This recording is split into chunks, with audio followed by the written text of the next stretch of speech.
Such a pleasure to talk to you about being the new addition to the Now You See Me family. Thank you. Walter, can we describe him as a villain? Yes. Or not in his mind? Definitely not in his mind. See, Walter's quite a lonely character, I think. I think he's just, like, half of his motivation for doing what he does in this film is just to try and get some friends. And I think he is slightly enamored by the Horsemen and just thinks they're the coolest and wants them to like him, but because they don't, he sort of resorts to, you know, not treating them well.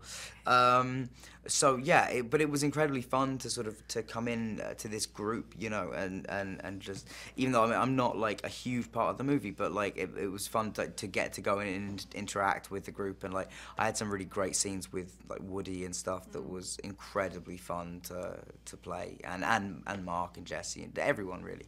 And you were a very big part of the intrigue and the narrative of the story. Right. Without giving too much away, there's a connection with the Michael Caine Yes. character, Yeah. which meant you had to spend a lot of time with him, unfortunately for you. So good. It was like, as somebody who's grown up in England, you hear so much about Michael through the industry from people who just talk about, you know, his professionalism, his respect, how kind he is.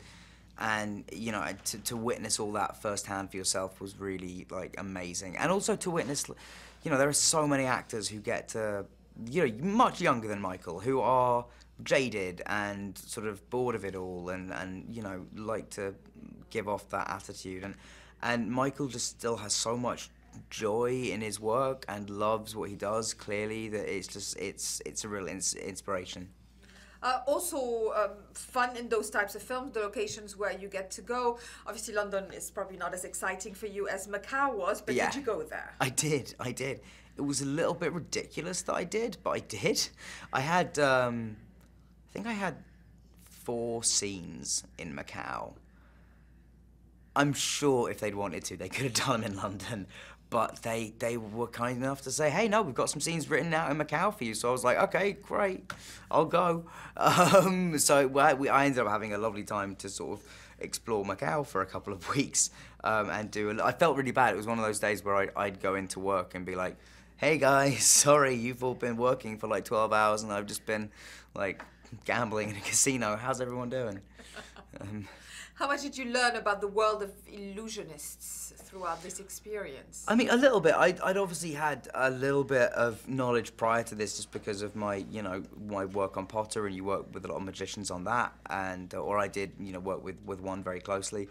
So I sort of knew a little bit about some stuff, and but to you know, to be able to hang out with Blake, Andre, and Keith, who were the kind of the main teachers on this film, was just so cool. I mean, what they do is amazing, and you know, it's also like they're kind of the next level of magic, where it's all good if like you see somebody on TV who's doing magic tricks and something, but these are the guys that like invent stuff. Like they invent tricks for David Blaine to use, or for like Guy Hollingsworth or someone like that. You know, it's pretty incredible. Absolutely.